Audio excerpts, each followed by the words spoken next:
Bueno, ya está con nosotros, ya saben, los fines de semana, cada viernes, pues tenemos lo que es la mesa de análisis, pues en estos momentos guardando la sana distancia con nuestros compañeros Javier y Rogerio, bueno, que están precisamente en sus casitas muy cómodamente y pues viendo cómo está la situación en estos momentos por el COVID-19, que pues todavía hay que guardar la sana distancia. Compañeros, ¿cómo están? Buena tarde.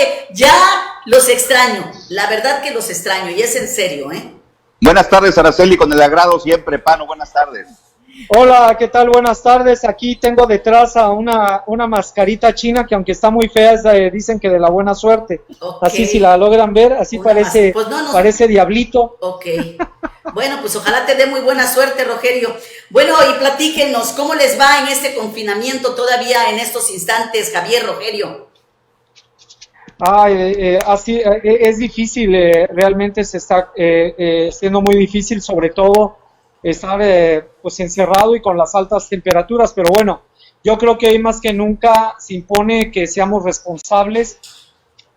Pues ya llegamos creo que a los 1000 ya casos de contagio en la zona conurbada Veracruz, Boca del Río, Alvarado, Medellín, ya sobrepasamos los 1000, el número de funciones me parece que es muy alto, de hecho a nivel nacional el número de funciones ya va para los 7000, cuando en un principio, al inicio de la pandemia, se calculó entre 6 y 8000 personas fallecidas por la pandemia. Hay que decir que México es un país sumamente vulnerable debido a los altos grados de obesidad, hipertensión y diabetes que hay en nuestro país, que hace que este sector sea muy vulnerable al coronavirus.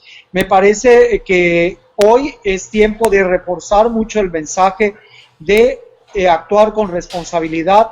Creo que no esperábamos una situación así en nuestras zonas conurbadas mayores como son Coatzacoalcos, Minatitlán, Poza Rica y Veracruz, donde los casos se han elevado de manera exponencial. Hay que también decir que, por ejemplo, hay zonas como la conurbación de Jalapa que presenta casos muy bajos de contagio, así como la de Orizaba, pero en lo que hace a Veracruz, a la zona conurbada de Veracruz, Coatzacoalcos y Poza Rica, es sumamente preocupante y me parece a mí que se impondrían medidas mucho más severas porque todavía no llegamos al pico y realmente el número de contagios ha aumentado de manera sustancial.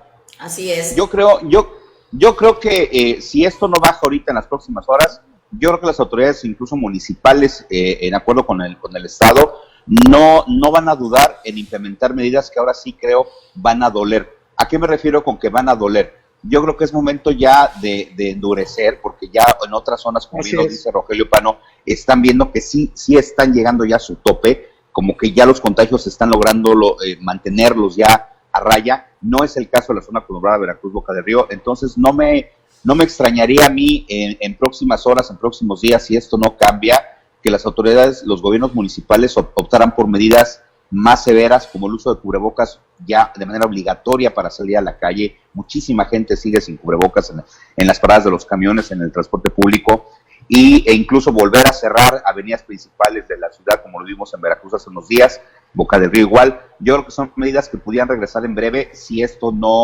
como sociedad no entendemos que esto aún no lo hemos salvado, y que peor aún se puede poner más feo. Entonces, mira Javier, vemos el caso de Orizaba, el número de casos de contagio, pero si tú lo ves con las medidas tan severas que impusieron en Orizaba ya desde hace tiempo, bueno, hemos visto que han logrado controlar, digamos así, su curva de contagios, pero lo que está ocurriendo en la zona conurbada Veracruz, Boca del Río, es verdaderamente preocupante y repito, todavía no llegamos al pico de contagios.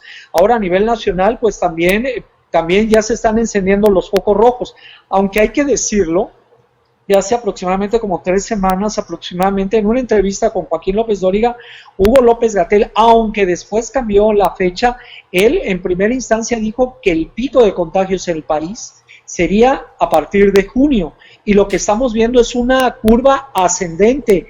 Atrás yo creo que quedó el discurso de que ya se domó la pandemia, que ya se logró aplanar la curva. No, para nada, y cada vez nos acercamos más a una situación, sobre todo en la zona conurbada de la Ciudad de México con el Estado de México, de que pueda haber ya un desbordamiento en hospitales y centros de salud a raíz del número de casos de contagio. Incluso, me parece, hoy también hay que decirlo, que me parece muy acertada la decisión de la Liga MX de dar por terminado el campeonato de fútbol. Y creo que esa decisión que ya se estaba en análisis, bueno, la precipitó ya el hecho de que un equipo de fútbol como el Santos tenga más de 8 contagiados debido a la irresponsabilidad de sus jugadores y también la negligencia y poco control de su directiva. Entonces, me parece que es hora de decisiones fuertes, de decisiones difíciles, porque sí hay alguna parte del país que lo vemos muy bien en el mapa. Estamos viendo que la situación más o menos está bajo control, pero hay zonas que se están desbordando y desgraciadamente vemos como la zona metropolitana de la Ciudad de México presenta ya un panorama sumamente difícil y Veracruz, si no nos ponemos las pilas, cuidado porque la situación cada vez está empeorando. Así es, Rogelio, y sobre todo lo que da mucha tristeza y también hay desesperación, esa es la problemática, porque por ejemplo, estamos viendo en la Ciudad de México que ya la mayor parte de las personas, y es el lugar con mayor número de contagios, están abriendo las puertas de los comercios. En Veracruz ya nos estamos dando cuenta que también ya muchos comercios en estos momentos comenzaron a abrir las puertas, o sea, aquellos comercios que supuestamente no son prioritarios, pero están abriendo ya las puertas porque la gente está desesperada, de acuerdo a lo que está diciendo también en estos momentos, pues la Cámara de Comercio de Veracruz y de varias partes del país, de que son muchos los comercios que ya no van a abrir las puertas porque pues se quedaron definitivamente ya en la quiebra. Entonces esto va a ser algo muy difícil cuando concluya esta pandemia en nuestro país. Yo creo que los estragos económicos, aunque como dices, ok, hay que cuidar también la salud, pero los estragos económicos van a ser extremadamente fuertes para los mexicanos. Pues sí, mira, las cifras son terribles. O sea, estamos hablando que al final de la pandemia, o bueno, cuando se logre controlar, va a haber más de 10 millones más de personas en extrema pobreza. Así es. 10 millones más en pobreza de ingresos. O sea, bien, pero lo peor de todo es que no hay un programa que digas tú para hacer frente a esa situación. Lo que se está apostando es a amarrar los programas sociales. Por eso vino ayer toda esta controversia de que si se iba o no a eliminar el fondo para el cine, para la cinematografía, que tuvieron que llegar González Iñárritu, Cuarón y Del Toro a poner orden. Ahí claro, pues son estrellas de Hollywood, son gente con un gran peso internacional, pero fíjate, por ejemplo, pongo el caso, hoy hubo una turbonada en el norte de Veracruz que llegó hasta acá. Por fortuna los daños no son graves, pero dentro de esta cuestión, para asegurar fondos a los programas sociales, se quieren desaparecer una serie de fideicomisos y fondos, y uno de ellos es el Fonden, y ya empezó la temporada de huracanes en el Atlántico, y todavía no sabemos cómo nos va a ir, todavía no sabemos cómo se va a enfrentar, y lo peor de todo es que hoy está el Fonden dentro de los fideicomisos y fondos a desaparecer por parte de la Cámara de Diputados. A mí me parece que todo lo que está viendo aquí es bien complicado, no es bien complicado, porque eso entendamos que primero, bueno, son presupuestos autorizados, como bien lo dices, por la Cámara de Diputados, y que en todo caso tendrá que venir de allá la autorización para la modificación del presupuesto. El asunto aquí lo veo es que es bien difícil para el gobierno priorizar, porque aquí estamos ante una cuestión extraordinaria que es la pandemia, y evidentemente el gobierno va a tener que tomar decisiones lamentables, por así decirlo, en razón del bien común. Yo leía con mucha atención ayer la posibilidad de recortar esto de los fondos del cine y algunos otros fondos, y yo decía, qué difícil, porque esto es como cuando le tienes que quitar un poquito, tienes que mandar al hijo mayor que está fuerte y que no tiene problemas en camión a la escuela, y al hijo pequeño, al vulnerable, pues a ese le tienes que pagar taxi y llevarlo tú, entonces tienes que gastarte más dinero en donde está tu área vulnerable, y a lo mejor sí, con mucho dolor, porque tú quisieras también mandar a tu otro hijo mayor, lo quisieras también llevar a la escuela o mandarlo en taxi, pero esto no se puede. Entonces el gobierno está ante esta disyuntiva, que es, a ver, tenemos fondos para el cine, para la cultura, para X, Y, Z, todos importantes, no les resto yo importancia a ninguno. Sin embargo, creo que en este momento priorizar y enviar dinero de la manera que ustedes me digan, criticable o no. La idea de mandar dinero a grupos vulnerables de la población en estos momentos creo que es algo que está correcto. Entiendo que las comunidades de cultura, las comunidades del cine, las comunidades de muchas cuestiones indígenas se pueden sentir amenazadas, es correcto, lo están siendo, pero el gobierno no tiene de otra, o sea, el gobierno no tiene más dinero en la alcancía como para darle frente a esta pandemia y seguir manteniendo todos estos fondos. De ahí parto que es una decisión dolorosa, ¿no? Pero tiene que ser. Sí, ahí desaparecer sí el fondo, claro. Desaparecer el fondo no me parece correcto. Yo no he escuchado que desaparezca la oficina esa que crearon para el béisbol. ¿De veras el béisbol es prioritario? Yo creo que hay muchos temas, coincido contigo, yo creo que hay muchos temas que deben de ser, hay otros que a lo mejor pueden salvarse un tanto cuanto, pero que la decisión es dolorosa, va a ser dolorosa.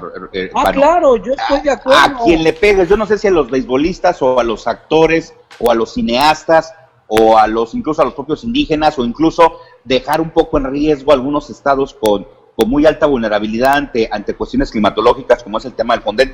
Yo creo que puede ser, pero el volado te lo tienes que echar porque hoy es un hecho que la pandemia está fuera de la casa de nosotros. Eso es un hecho indubitable. Que llegue un huracán ahorita en septiembre a Veracruz, ojalá que no, pero eso todavía no es un hecho concreto. Entonces, si tú tienes una cierta cantidad de dinero guardada para eventualmente hacerle frente a un huracán en Veracruz para efectos de que en septiembre siempre nos pega, bueno, pero hoy lo tienes que ocupar porque la pandemia la tenemos en la puerta de la casa. Entonces yo sí creo que son decisiones muy dolorosas de cualquier gobierno que van a tener que tomar y que va a haber crítica. Sin embargo, le tienen que hacer frente a la pandemia, que es el problema que tenemos afuera de la puerta de todos los mexicanos. Pues yo... yo... Sí, Rogelio. Sí, Araceli. Sí, decíamos, siento yo que el Fonden es algo, también para mi punto de vista es algo prioritario porque hemos visto cómo se han rescatado muchos de los municipios precisamente y el estado de Veracruz tiene muchos problemas precisamente por los cambios climáticos que se registran. Entonces, el estar ahorita ese tipo de situaciones también, ¿a qué nos vamos a enfrentar, Javier? O sea, yo siento que sí es... Como tú dices, algo doloroso, pero pues son decisiones dolorosas, Araceli. Esto es como cuando en un hospital tienes tu presupuesto al año y ya tienes que comprar las medicinas del cáncer, porque tú sabes que eventualmente se mueren de cáncer en Veracruz N cantidad de personas. Pero ahorita se te están muriendo hoy muchísimo más cantidad de personas por coronavirus. ¿Qué tienes que hacer? Pues a lo mejor tomar ese presupuesto del cáncer y aplicarlo ahorita de manera inmediata para la pandemia. Ok, tú sabes que en septiembre vas a tener una crisis de cáncer. Bueno, vamos a ver si en octubre o en agosto, a ver cómo lo hacemos y hacemos frente al cáncer. Pero hoy tenemos que tratar de enfrentar el tema que nos está matando, que es el coronavirus. Yo entiendo el cáncer, entiendo el VIH, entiendo todas las enfermedades que nos están pegando, que tradicionalmente nos pegan. Pero, insisto, creo que es una decisión que el gobierno tiene que buscar de donde sea y pegarle a todos los presupuestos que tenga por ahí mal parados y decirles, venga para acá, vamos a enviarlos al tema de la pandemia. Mañana, dentro de 15 días, dentro de un mes, veremos cómo le hacemos ahora frente a un tema del cine, a un tema del cáncer, a un tema de cuestiones culturales o de los productos. Creo que es una decisión, yo lo veo desde mi particular punto de vista, dolorosa, pero necesaria. Es que a mí me parece, Javier, sí, tienes razón, pero a mí me parece que no se ha querido tocar. Aquí el problema está en que no tenemos un plan definido para hacer frente a la situación económica por parte de la pandemia, que lo ha habido en España, en Francia. Vamos a hablar de los países más afectados, en Italia, en los mismos Estados Unidos. En Estados Unidos hay 35 millones de desempleados, hay todo un paquete aprobado por el Congreso para hacer frente a todo ello. Incluso se daba el caso allá en Estados Unidos que incluso algunas ayudas a desempleados, ya mucha gente se decía que ya no quiere regresar a trabajar porque gana más con el cheque de desempleado que con su mismo trabajo. Bueno, los excesos que puede haber. Aquí el problema está en que no se quieren tocar los programas que el gobierno considera para ellos prioritarios en función, estamos viendo, de cuestiones de índole clientelar y electoral. Aquí eso es lo que estamos viendo. No estamos viendo un programa. El presidente no se quiere salir del guión. El presidente quiere reforzar su clientela, quiere reforzar todos esos programas que son su bandera, que le van a servir para el próximo año, y no se ha abierto al diálogo con diferentes sectores productivos para ver cómo se vamos a hacer frente. ¿Cómo se va a hacer frente? ¿Qué acaso con programas sociales vamos a hacer frente a los millones de mexicanos que tras la pandemia van a entrar a pobreza extrema, van a entrar a la pobreza. ¿Cómo vamos a reactivar los pequeños y medianos negocios? ¿Con préstamos de 25,000 pesos? ¿Con ello se va a reactivar? No ha habido, el gobierno al final no se ha tocado. O sea, el gobierno no se quiere endeudar ni tantito. El gobierno no se quiere salir del guión. ¿Por qué? Porque está pensando, desde mi punto de vista, más en lo que viene para el 2021 que la cuestión que estamos viendo. Ahora, si hay más pobres, entonces, ¿cuál sería la solución? Bueno, pues más programas sociales. Entonces, como ya viene una nueva medición que es la del bienestar y la felicidad, ¿cómo crees que van a medir el bienestar? ¿Cuál va a ser el tema? Hay más gente que recibe dinero del gobierno, hay más gente que ya llegó su bienestar porque le llega un estipendio gubernamental. No crecemos, las previsiones son de que la economía mexicana se va a contraer al final del año un 7%, ¿no? Bueno, pero sí hay bienestar porque hubo más familias que recibieron un cierto tipo de programa social. Entonces, pues sí, como bien dijo el presidente en un acto del inconsciente, pues entonces la pandemia le vino como anillo al dedo y no estamos resolviendo de raíz y de manera estructural el problema. Esto, Rogelio, viene más en un tanto cuanto historia. Todos los presidentes en su momento y en el ejercicio del poder que la población les dio, han integrado sus programas de acción, sus programas de gobierno y políticas públicas y sus apoyos solidarios. Desde aquel programa de solidaridad, si no me recuerdo, de Salinas, viene el tema de los programas sociales. Los programas sociales hoy no son un invento de este gobierno ni del pasado, es un invento que tiene 30 años ejerciéndose. Todos los gobernantes le han dado un matiz específico en base a lo que ellos piensan y creen, porque para eso fueron elegidos, vaya. No, nadie tiene que seguir la misma receta tal cual, estaríamos mal en pensar que todos los presidentes se van a comportar igual. Sin embargo, los resultados, creo que sí, los resultados podrán estar al escrutinio público muy pronto, también los de este gobierno, en razón de ver, como tú bien dices, si se logró disminuir esa brecha de la pobreza extrema con la gente que no lo está tanto. Creo que los programas sociales sí están siendo, porque además siempre lo han sido, Rogelio, una gran ayuda. Creo que sí, mira, yo tuve posibilidad de ir al banco hace unos días a hacer trámites personales y me encontré a algunas personas que sí realmente yo pude observar ahí, porque además me dejaron hora y media fuera parado a 1 metro de distancia para poder hacer un movimiento bancario. Y vi muchas personas que estaban, realmente los comentarios, Rogelio Pano, eran en el sentido de que estaban agradecidos por poder tener una opción, una oportunidad que no les va a resolver la vida, Pano, eso es un hecho. Quien crea lo contrario es una ilusión política, pero que sí en este momento, en este preciso momento donde te estás teniendo que quedar en casa, donde tienes un familiar enfermo, donde incluso estás enfrentando el tema del COVID de manera directa afuera de un hospital esperando que te dé una noticia dolorosa, creo que sí es un momento adecuado para recibir este tipo de ayudas al mecánico, al taxista, al de la estética, a quien califique para esos programas. Algo que yo tengo que destacar, Rogelio, de lo que yo me pude dar cuenta, es que contrario censo a lo que se hacía en el pasado, es que ahora no necesitas de un líder ni de una persona que te meta a su corral y te condicione para tener acceso a sus programas. Ahora simplemente y sencillamente con que tú cumplas el perfil en una plataforma digital, tú te inscribes y si cumples con los requisitos, te llegará tu programa social. Eso creo que es destacable, lo tengo que decir, porque si bien es cierto, en el fondo son muy parecidos, creo que en la esencia sí cambia mucho ver a la gente ahorita. Yo no sé si esa lana del programa social, con eso ellos lo van a regresar, lo van a pagar, yo no sé, pero sí te puedo decir que hoy lo que yo vi es que esa gente sí se siente agradecida y sí les está ayudando un poco a paliar esta situación, por lo menos este mes. Entiendo tu tema de que la economía se va a reactivar de otras formas, eso es cierto, eso habrá que ver qué otros programas vienen, pero creo que sí restarle un poquito a los temas sociales, no, porque hay muchísima gente que realmente cree lo que yo vi ahí, tratando de salirse de esa brecha de no tener hoy para comer, Pano. Entonces, pues les caen 6,000 pesos, 10,000, 15,000, 20,000, adelante, ¿no? Por lo menos palean un poquito ahorita el tema, ¿no?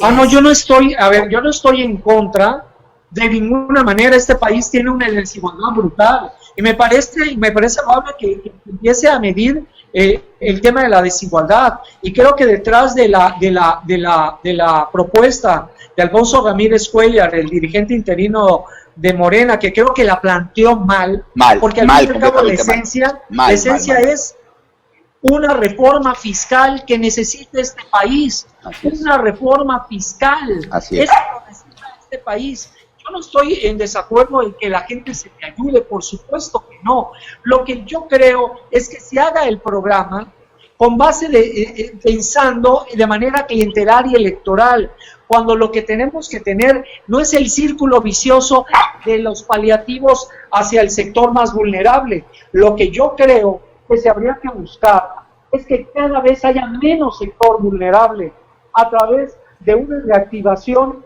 económica que vaya más allá de los paliativos económicos para el sector vulnerable de este país. A mí me parece, y quiero decir, a mí el programa de adultos mayores me parece extraordinario, claro que sí, y me parece muy bien que se ayude, claro, hay mucha gente que necesita ayuda, claro. Pero no podemos fincar la recuperación, la reactivación económica de este país a través de esos paliativos, porque al final vamos a caer en el círculo vicioso de siempre, y cuando lo que necesita es países desarrollo, es economía, y hoy las circunstancias no pintan.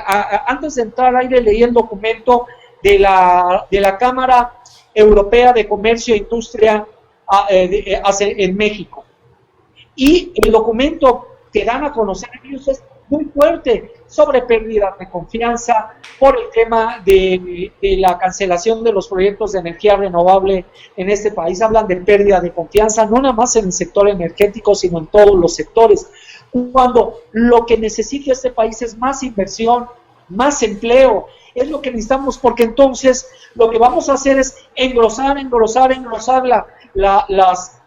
las filas de sectores vulnerables, y después, ¿con qué vamos a sostener esos programas para los sectores vulnerables si la economía no se reactiva, si no hay negocios que a través de nuestros impuestos puedan sostener esos programas? Eso es a lo que yo me refiero. Y entonces, insisto, se está pensando mucho afianzar el proyecto en la elección del 2021 y no tomar otro tipo de medidas que incluso puedan ser más dolorosas. Yo coincido contigo, sin embargo, creo que la gente, los mexicanos, desde hace muchos años, ya dimos cuenta de algo bien importante. Ya no nos compran, y digo nos compran como mexicano que soy, por un apoyo, por una mensualidad, por una mesada, por una despensa, por una lámina. ¿Cuántas láminas y cuántas despensas bajaron los sexenios de la fidelidad aquí en Veracruz, del duartismo, del yunismo, del alemanismo? Increíbles cantidades, y fuimos testigos como periodistas, como analistas, como funcionarios, muchísimos, que los gobernantes se dieron, vuelta repartiendo y dando a la gente en su momento.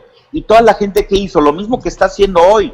Si te cumplo los requisitos, dámelo. Hay una diferencia, Javier, y tú la dijiste hace rato. Pero espérame, sin embargo, toda esa gente, todos esos gobiernos que pensaron que dando esas cosas iban a tener una clientela electoral, que pudiera yo coincidir contigo en esa estrategia, ya se dieron cuenta que no fue así, porque hubo cambio de partido en el gobierno cada 6 años. O sea, esto quiere decir que la gente recibió su lana y no obstante dijo, el día de la votación, aunque me hayas dado mi despensa, aunque me hayas dado mi lámina, aunque me hayas dado mi apoyo social, fíjate que yo ya no soy tu cliente electoral. Yo voto por quien yo creo, y en la campaña me demuestra que me ofrece lo mejor. Y eso está probado con la alternancia política en los últimos 3 sexenios en Veracruz. La acabas de decir, Javier, hay una diferencia. Hoy los programas se ejecutan de manera directa. Es decir, hoy la fidelidad está... El PRI y el PAN los entregaron de manera directa también vía sus liderazgos que tenían regionales. Pero sabes que en los liderazgos había mucha corrupción, e incluso había programas, llegó a haber programas, tú trabajaste en la administración pública municipal, que no se sabía si eran del Estado, que era de un partido, si eran de gobierno federal, que era de otro partido, que si era del municipio, que al final era la gente recibía, pero muchas veces la gente no sabía si era de un partido, si era de otro partido. No lo sabía, Rogelio, Claro, pero sí el día que vota, directo.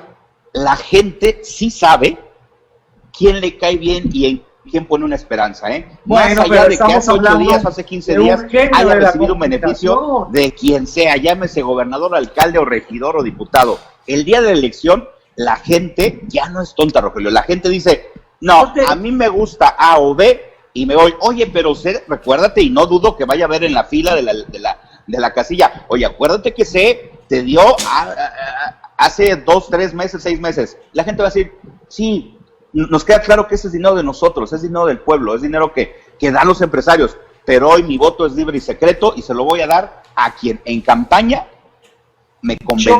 Y eso es un hecho contundente, Pano. Es en el discurso y Así de cómo es. te vendes. Algo que tuvo Peña Nieto, que hubo algunas reformas que yo creo que sí funcionaron, como la reforma de telecomunicaciones.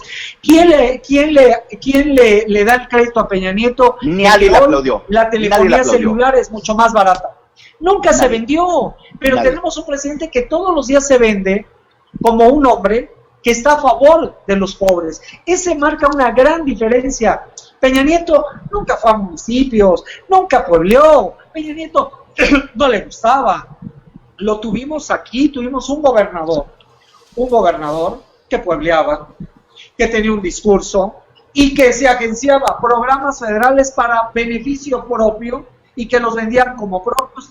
Le resultó ser en un ejecutivo muy popular. Es también de cómo te vendas, es también de cómo lo digas.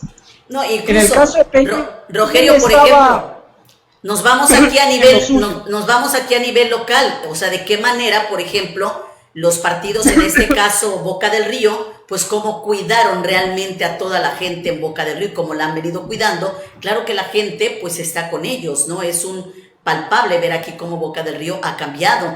Ahora quién sabe cómo le vaya a ir, porque la gente ya no se siente tan identificada en Boca del Río como se sentía anteriormente. Entonces, vamos a ver cómo está esta situación, ¿no? Efectivamente, o sea, voy de acuerdo contigo, Rogelio. No te estoy diciendo nada, Javier, al respecto, pero creo que me voy más a lo que dice Rogelio en esta ocasión.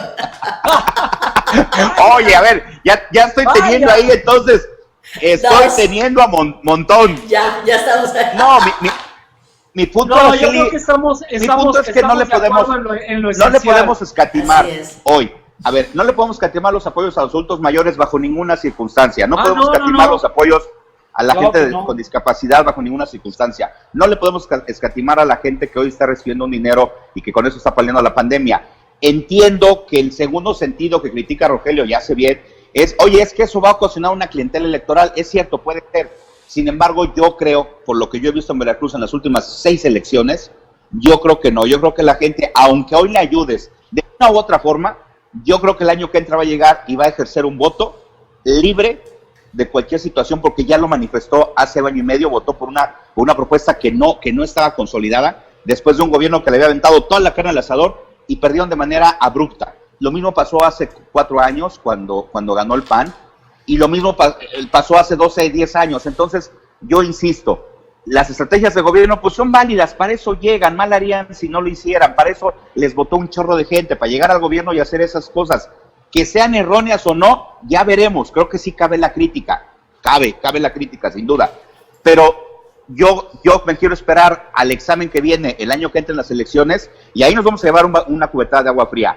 O bien, arrasa la institución denominada Morena al frente de su líder espiritual llamado Andrés Manuel López Obrador, arrasa y nos demuestra que esa es la ruta que quiere. Ojo, la mayoría de los mexicanos, nos guste o no, es una democracia y habrá que respetarlo. O la cubetada de agua fría nos cae y nos dice, ¿saben qué? Aunque regalen un chorro de dinero en vestidos de programas sociales que bien están ayudando, ¿saben qué? Que la gente ahora quiere que regrese el PRI o quiere que regrese el PAN o que venga un independiente. Pero eso solamente nos daremos cuenta en el 2021. Así es. Pues ya en el 2021. Ahorita creo que es especulación de nosotros. En el 2021 vamos a ver qué pasa y ahí nos daremos cuenta si la estrategia es buena, es mala o si van para atrás. Javier, gracias. Gracias por tus comentarios, Rogelio. Gracias por tus un abrazo comentarios. con todo mi cariño, mi querido. Gracias. Así hay que reforzar las medidas. Hay que ser más responsables. Es el llamado. No estamos bien, estamos en foco rojo. por favor, es el llamado a la responsabilidad. Así es. Gracias. Los veo luego. Saludos a todo el auditorio. Un abrazo. Gracias. Un abrazo, señor miembro. Señor Pano. Muchísimas gracias y gracias también a